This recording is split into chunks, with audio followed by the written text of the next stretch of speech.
Hello दोस्तों, mysterious world Hindi में एक बार फिर से आप सभी का हार्दिक स्वागत है। मौत एक ऐसा सच जिसे बदला नहीं जा सकता, जिसे छुपा नहीं जा सकता, जिसे बचा नहीं जा सकता। जीवन के बाद मौत हमारी जिंदगी की वो सच्चाई है जिसे हम सभी को एक ना एक दिन रूबरू होना ही है। लेकिन क्या हो अगर एक दिन किसी व्यक्ति की मौत हो जाए, वो सब कुछ छोड़कर चला जाए, मौत उसे अपनी आगोश में ले ले और फिर अचानक कुछ ऐसा हो जिसकी किसी ने कभी कल्पना भी ना की हो। क्या हो अगर वो मरा हुआ व्यक्ति अचानक ही मौत की शैया से उठकर बैठ जाए। सुनने में ये कथन कुछ अटपटा सा लगता है, क्योंकि हम सब ये जानते हैं कि एक बार जो मर जाता है वो फिर लौटकर कभी नहीं आता। लेकिन जो बात हम में से बहुत लोग नहीं जानते वह ये है कि मौत के बाद एक बार फिर जीवन को पा लेना कोई असंभव बात नहीं है, क्योंकि मानव इतिहास में कई ऐसी घटनाएं हो चुकी हैं जहां मरने वाला व्यक्ति फिर से जिंदा हो गया हो। आप में से बहुत से लोगों ने ऐसे कई किस्सों को सुना भी होगा। लेकिन ऐसा क्यों होता है? आखिर वो कौन सी वजह होती है जिसके कारण ऐसे चमत्कार होते हैं, और जिनके साथ ऐसा होता है उनके साथ आगे क्या क्या होता है? इन्हीं सब सवालों में छुपी गुत्थी का नाम है लैज़रस फिनोमेना। लैज़रस फिनोमेना या लैज़रस सिंड्रोम के सन 1982 से आज तक 38 मामले डॉक्यूमेंटेड हैं।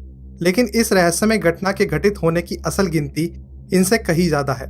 मौत के आगोश में जाने के बाद फिर से जीवित हो जाने की इस अकल्पनीय घटना को यह नाम सेंट लैज़रस के नाम से मिला है, जिनके मरने के 4 दिन बाद जीसस ने उन्हें फिर से जिंदा कर दिया था। इन्हीं सेंट लैज़रस के नाम को इस तरह की घटनाओं को संज्ञा देने के लिए इस्तेमाल किया जाता है।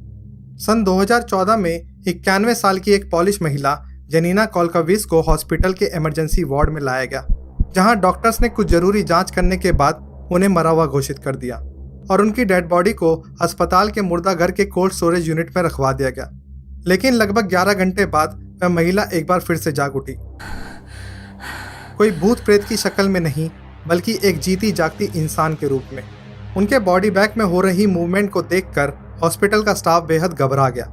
लेकिन फिर आनन फानन में उन्हें बॉडी बैग से बाहर निकाला गया और फिर एक बार फिर से उनका मेडिकल एग्जामिनेशन किया गया। लेकिन हैरानी की बात यह थी कि 11 घंटे तक मृत अवस्था में रहने के बावजूद उनकी बॉडी बिल्कुल ठीक तरह से काम कर रही थी। यहाँ तक कि उनकी बॉडी के सभी अंग सामान्य रूप से काम कर रहे थे, जबकि सैद्धांतिक रूप से ऐसा होना असंभव ही है। मरने के बाद, यानी शरीर के पूरी तरह निष्क्रिय हो जाने के बाद, शरीर और दिमाग की नसों में खून जमने लगता है और ब्लड क्लॉट्स का रूप ले लेता है। वहीं दूसरी ओर मरने के बाद हमारा शरीर बहुत तेजी से डिकम्पोज होने के प्रक्रिया में आ जाता है। लेकिन जनीन के केस में ऐसा कुछ भी नहीं हुआ। उनके शरीर के किसी भी अंग ने काम करना बंद नहीं किया।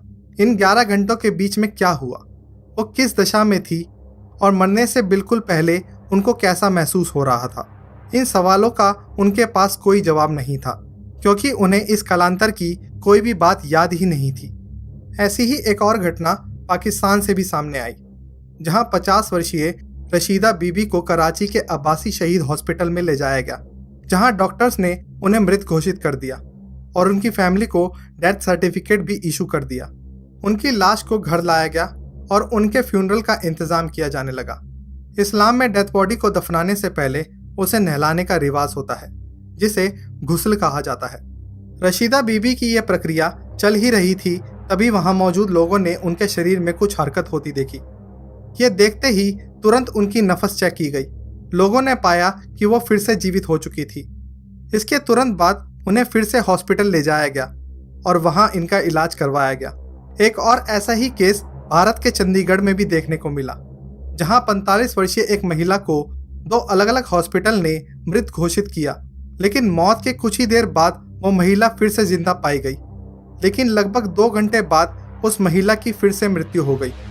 इन सभी घटनाओं में मरकर जिंदा होने वाले लोगों ने अपना जो एक्सपीरियंस शेयर किया, वो भी अमूमन एक जैसा ही था। या तो मरने वालों को कुछ भी याद नहीं होता, या फिर वो बताते हैं कि मरने से ठीक पहले उन्हें उनका पूरा जीवन और जीवन के कुछ खास पल एक क्षण में आंखों के सामने से निकट दिखाई देते हैं, और फिर मरनों उपरांत उन्हें एक अंधेरी सुरंग नुमा जगह दिखाई देती है, जिसके दूसरी छोर पर होती है बेशुमार रोशनी, और वहां तक पहुंचकर एक बेहद अद्भुत आनंद की अनुभूति होती है। ये लोग बताते हैं कि उन्हें ऐसा लगता है कि मानो पहली बार उन्होंने खुद को इतना हल्का और रोगहीन महसूस किया हो। उन्हें चारों ओर सकारात्मकता और शांति ही शांति का अनुभव हुआ। उन लोगों के लिए ये एक ऐसी स्थिति थी, एक ऐसी अवस्था थी जहां से वो कभी वापस आना नहीं चाहते थे। कई मामलों में मरकर जिंदा हुए लोगों ने निराशा प्रस्तुत भी की। उनका कहना था कि जीवन के बाद का वो अनुभव जीवन से भी सुखद था। दूसरी ओर अगर ऐसी घटनाओं को यदि मेडिकल एक्सप्लेनेशन से देखा जाए तो डॉक्टर्स इस तरह की घटना को ऑटो रेसिसिटेशन आफ्टर फेल्ड कार्डियोपल्मोनरी रेसिसिटेशन कहते हैं, यानी सीपीआर के असफल प्रयास के बाद अचानक फिर से दिल धड़कना शुरू कर देता है। आखिर ऐसा क्यों होता है, कैसे होता है? इसके सही कारणों की मालूमात आज तक किसी के पास भी नहीं है। लेकिन इस विषय में और ज़्यादा जानकारी प्राप्त करने के लिए कई संगठन इस तरह की घटनाओं पर शोध कर रहे हैं। मेडिकल फील्ड की भाषा में मरने की दो अवस्थाएं होती हैं, पहली क्लिनिकल डेथ और दूसरी बायोलॉजिकल डेथ। क्लिनिकल डेथ वो स्थिति होती है जहां शरीर के बाकी अंग तो काम करना बंद कर चुके होते हैं, लेकिन हमारा दिमाग फिर भी कुछ हद तक सक्रिय रहता है। ये अवधि आमतौर पर 5 से 7 मिनट की होती है और यही वो टाइम होता है जिसके बीच में किसी मरीज को मौत के मुंह से वापस लाया जा सकता है। यदि क्लिनिकल डेथ के तुरंत बाद सही समय पर सही स्टेप्स लिए जाएं तो कई केसेस में मरीज की जान तक बच जाती है। लेकिन ये 5 से 7 मिनट का टाइम गुजर जाने के बाद इंसान बायोलॉजिकल डेथ की अवस्था में पहुंच जाता है, जहां से वापस आना असंभव है।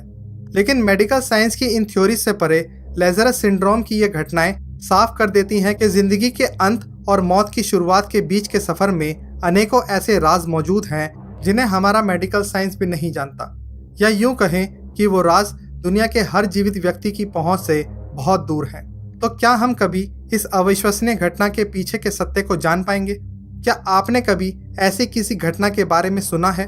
आप अपनी राय कमेंट्स के माध्यम से हम तक साझा कर सकते हैं। और यदि आपको आज का हमारा ये वीडियो पसंद आया हो तो इस वीडियो को लाइक और शेयर ज़रूर करें। आप हमारे साथ जुड़े रहने के लिए और ऐसी ही मज़ेदार और हैरान कर देने वाली वीडियोस देखने के लिए हमारे चैनल को सब्सक्राइब ज़रूर करें।